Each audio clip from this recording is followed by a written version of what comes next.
এই শীতের দিনে গরম গরম লোটে মাছের ফিশ ফিঙ্গার বাড়িতে খুব কম সময়ের মধ্যেই বানিয়ে নিন। একবার এই প্রসেসে বানিয়ে খান, তারপর আমাকে বলবেন। চলুন তাহলে বেশি কথা না বাড়িয়ে শুরু করি। নিয়ে নিয়েছি 400 গ্রাম পরিমাণ লোটে মাছকে ভালো করে ধুয়ে এবং কেটে নিয়ে নিয়েছি। এবার এতে দিয়ে দেবো 2 চামচ হলুদ গুঁড়ো আর দিয়ে দেবো 1 চামচ লবণ। লবণ হলুদ দিয়ে ভালো করে আমি মাছের মধ্যে মেখে নেব।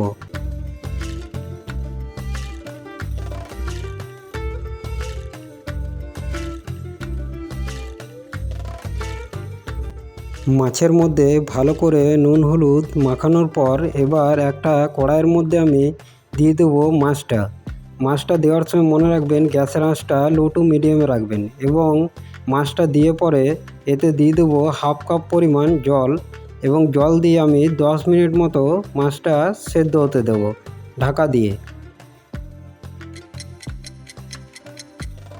10 মিনিট পর গ্যাসের আঁচটা অফ করে মাছটা ঠান্ডা হওয়ার জন্য ওয়েট করব। ততক্ষণে একটা মিক্সিং জারে নিয়ে নিয়েছি 10টা পরিমাণ টোস্ট বিস্কুট। এগুলোকে গুঁড়ো করে নেব।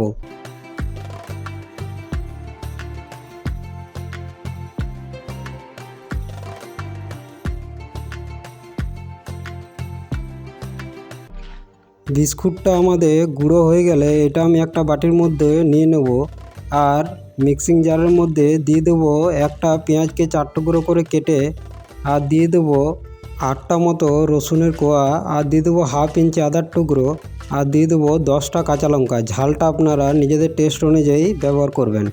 মশলা বাটা হয়ে গেছে, ততক্ষণে আমাদের মাছটাও পুরো ঠান্ডা হয়ে গেছে। এবার মাছগুলোকে আমি একটা একটা করে খুব সাবধানে উঠিয়ে থালার মধ্যে নিয়ে নেব। আর আপনারা দেখতেই পাচ্ছেন মাছটা যখন আমি সেদ্ধ হতে দিয়েছিলাম তখন খুব অল্প পরিমাণ জল দিয়েছিলাম এবং এখন দেখুন কতটা পরিমাণ জল এখান থেকে বেরিয়েছে। সব মাছগুলো আমি খুব সাবধানে থালার মধ্যে উঠিয়ে নিয়ে নিয়েছি। দেখবেন মাছটা যেন না ভেঙে যায়। ভেঙে গেলে কিন্তু কাঁটাটা বাছার সময় একটু প্রবলেম হতে পারে আপনাদের।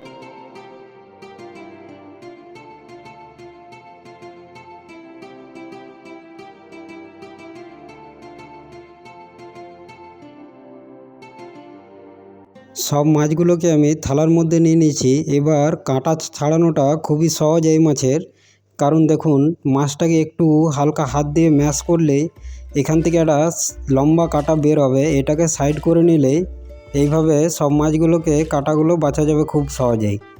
আর যদি 1-2টো বড় কাঁটা থাকে সেগুলো এইভাবে হাতে করে ম্যাশ করলেই আপনারা বেছে নিতে পারবেন। ঠিক এইভাবেই সব মাছের কাঁটাগুলো আমি বেছে নেব এবং মাছের কাঁটাগুলো বেছে সাইডে করে নেব।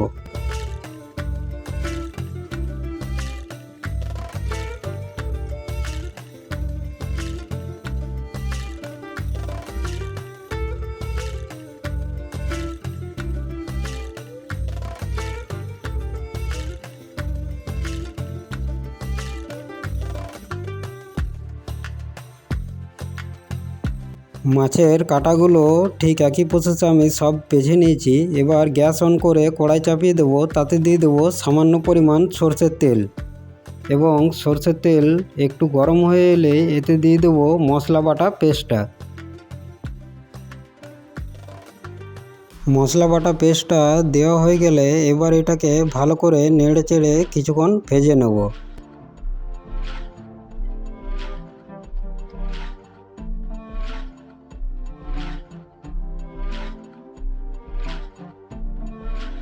এবার এতে দিয়ে দেবো হাফ চামচ হলুদ গুঁড়ো, হাফ চামচ লবণ আর দিয়ে দেবো হাফ চামচ পরিমাণ মিট মশলা। এবার সব কিছুকে ভালো করে মিক্স করে আরও কিছুক্ষণ টাইম নিয়ে একটু মশলাটা আমি ভেজে নেব, যাতে মশলার কাঁচা গন্ধটা দূর হয়ে যায়।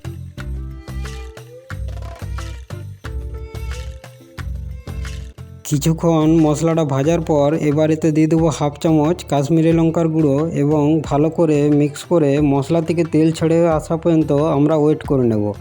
আর গ্যাসের আঁচটা লো টু মিডিয়ামে থাকবে এই অবস্থায়। মশলা থেকে ভালো করে তেল ছেড়ে এলে এবার এতে দিয়ে দেবো বেছে রাখা মাছটা দিয়ে এবার ভালো করে মশলার সাথে মিক্স করে নেব।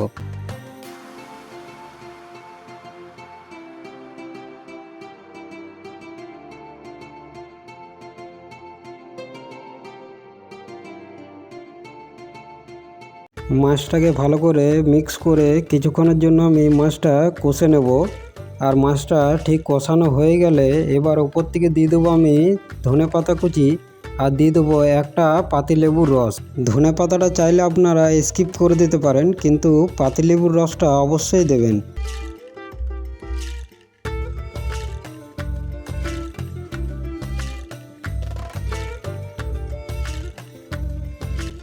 ধনেপাতা এবং পাতিলেবুর রস দেওয়া হয়ে গেলে মাছকে আরও কিছুক্ষণ টাইম নিয়ে কষে নেবেন। এবার এই মাছের ফিশ ফিঙ্গারগুলোকে শেপ দেওয়ার জন্য আমাদের লাগবে পাউরুটি। তার জন্য আমি এখানে 4টে পাউরুটি নিয়ে নিয়েছি এবং 4টে পাউরুটির মধ্য থেকে শক্ত অংশটা চাকুর সাহায্যে কেটে বাদ দিয়ে দেবো। পাউরুটি যদি আমি এখানে ফিশ ফিঙ্গার বানানোর জন্য না ইউজ করি তাহলে কিন্তু এগুলো ফিশ ফিঙ্গারের মতো শেপ দেওয়া যাবে না, কারণ লোটে মাছ খুবই নরম হয়, এগুলো ঠিকভাবে হাতে করে আপনি পাকাতে পারবেন না। পাউরুটিগুলোর শক্ত অংশটা বাদ দিয়ে এবার পাউরুটিগুলোকে হাতে করে টুকরো টুকরো করে আমি মাছের সাথে মিক্স করে দেব। এখানে আমি 4টে মতো পাউরুটি ব্যবহার করেছি এবং পাউরুটিগুলোকে মাছের সাথে এমনভাবে মিক্স করতে হবে যেন পাউরুটিগুলো গোটা ভাব না থাকে।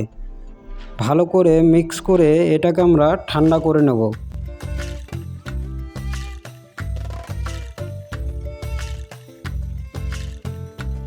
যতক্ষণে মাছের মশলাটা আমাদের ঠান্ডা হচ্ছে ততক্ষণে আমি নিয়ে নেব 3টা ডিম। 3টা ডিমকে ভালো করে ফেটিয়ে নেব।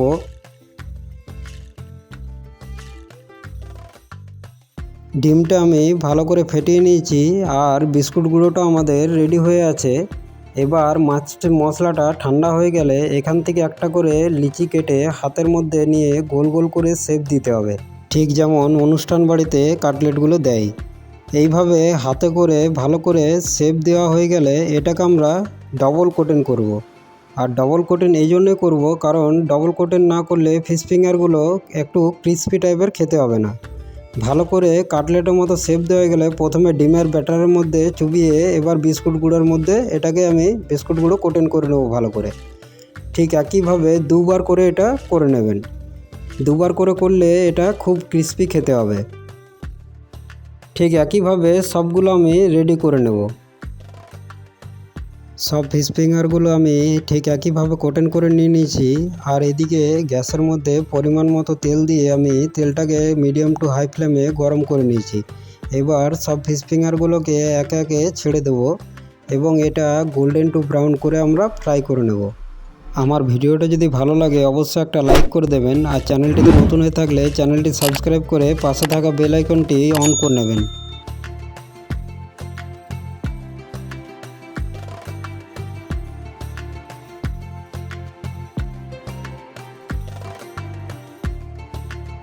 যখনই কালারটা গোল্ডেন টু ব্রাউন হয়ে যাবে তখন আমি ফিশ ফিঙ্গারগুলো তুলে নেব এবং ঠিক একইভাবে সব ফিশ ফিঙ্গারগুলোকে ফ্রাই করে নেব। তাহলে দেখুন খুব কম সময়ে এবং খুব অল্প উপকরণ দিয়ে ফিশ ফিঙ্গারগুলো রেডি হয়ে গেল তো। এবার এটা আপনি সস বা কাসুন্দির সাথে খান এবং আমাকে কমেন্ট করে জানান কেমন হয়েছে।